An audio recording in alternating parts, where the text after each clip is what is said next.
Boa noite, irmãos. Hoje, 17 de janeiro de 2022, o Evangelho no Lar da Casa Espírita Eulália Nogueira. Vamos elevar o nosso pensamento ao alto e pedir para os espíritos de luz encarregados dos trabalhos de hoje que se façam presente para que as palavras de Jesus penetrem fundo nos nossos corações e que tenhamos um bom entendimento do Evangelho. Nos coube hoje, do capítulo 27, Pedi e obtereis, itens 11 e 12, ação da prece, transmissão do pensamento. Item 11. Pela prece, o homem chama para si o concurso dos bons espíritos, que vem sustentá-lo nas suas boas resoluções. Inspira-lhe bons pensamentos. Adquire, assim, a força moral necessária para vencer as dificuldades e reentrar no caminho reto que dele se afastou, assim como afastar de si os males que atrai por sua própria falta. Um homem, por exemplo, vê a sua saúde arruinada pelos excessos que cometeu e arrasta até o fim de seus dias uma vida de sofrimento. Ele tem o direito de se lamentar se não obtém a cura? Não, porque poderia encontrar na prece a força para resistir às tentações. Item 12. Se dividisse os males da vida em duas partes, uma daquelas que o homem não pode evitar, outra das tribulações, cuja causa primeira é ele mesmo, pela sua incúria e seus excessos. Capítulo 5, número 4. Ver-se-ia que esta suplanta muito em número sobre a primeira. É, pois, evidente que o homem é o autor da maioria das suas aflições e que delas se pouparia se agisse sempre com sabedoria e prudência. Não é menos certo que essas misérias são os resultados das nossas infrações às leis de Deus, e que se observássemos pontualmente essas leis, seríamos perfeitamente felizes. Se não ultrapassarmos o limite do necessário na satisfação das nossas necessidades, não teremos as doenças que são consequências dos excessos e as vicissitudes que essas doenças ocasionam. Se colocarmos limite à nossa ambição, não teremos a ruína. Se não quisermos subir mais alto do que podemos, não temeremos cair. Se formos humildes, não sofreremos as decepções do orgulho humilhado.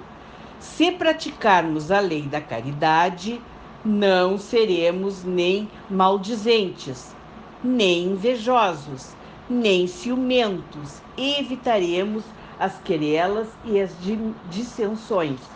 Se não fizermos mal a ninguém, não temeremos as vinganças, e etc. Admitamos que o homem nada pudesse sobre os outros males, que toda prece seja supérflua para dele se preservar. Já não seria muito estar livre de todas aquelas que provêm de si mesmo? Ora, aqui a ação da prece se concebe facilmente, porque ela tem por efeito evocar inspiração salutar dos bons espíritos, de pedir-lhes a força para resistir aos maus pensamentos, cuja execução pode nos ser funesta. Neste caso, não é o mal que afastam, mas a nós mesmos do pensamento que pode causar o mal. Eles não entravam em nada os decretos de Deus, nem suspendem o curso das leis da natureza, mas nos impede de infringir essas leis, dirigindo nosso livre-arbítrio, mas o fazem com os nossos desconhecimento, de maneira oculta para não acarretar a nossa vontade, acorrentar a nossa vontade. O homem se encontra, então, na posição daquele que solicita bons conselhos e o coloca em prática, mas que está sempre livre de segui-lo ou não. Deus quer que seja assim para que tenha a responsabilidade dos seus atos e deixa-lhe o mérito de escolher entre o bem e o mal. Isso o homem sempre pode obter se pede com fervor, e é o que pode, sobretudo, se aplica essas palavras: pedi e obtereis. A eficácia da prece, mesmo reduzida a essa proporção, não teria um resultado imenso? Estava reservada ao Espiritismo nos provar sua ação pela revelação dos intercâmbios que existem entre o mundo corporal e o mundo espiritual. Mas o espírito, mas a isto não se limitam os seus efeitos. A prece é recomendada por todos os espíritos. Renunciar à prece é desconhecer a bondade de Deus, é renunciar para si mesmo a sua assistência e para os outros o bem que lhes pode fazer. Sabemos que a prece é a maneira mais rápida e eficaz de entrarmos em contato com os bons espíritos. O Pai bondoso e justo que é, não nos largaria aqui sem proteção. Para isso, nos oferece o recurso da prece e os nossos anjos da guarda, que nos intui e vela por nós. Isso o Espiritismo nos ensina. Sabemos que as vicissitudes da vida têm duas causas. Uma da vida presente, que são os excessos, a imprevidência, o orgulho, a ambição. A outra tem sua causa fora dessa vida. Portanto, independe da nossa vontade. Mas, como diz o texto, se fôssemos vigilantes, o quanto evitaria os dissabores, resultado do nosso livre-arbítrio. Estamos aqui para melhorar e aprender. Se evitássemos os vícios e os excessos, o nosso jugo seria mais leve.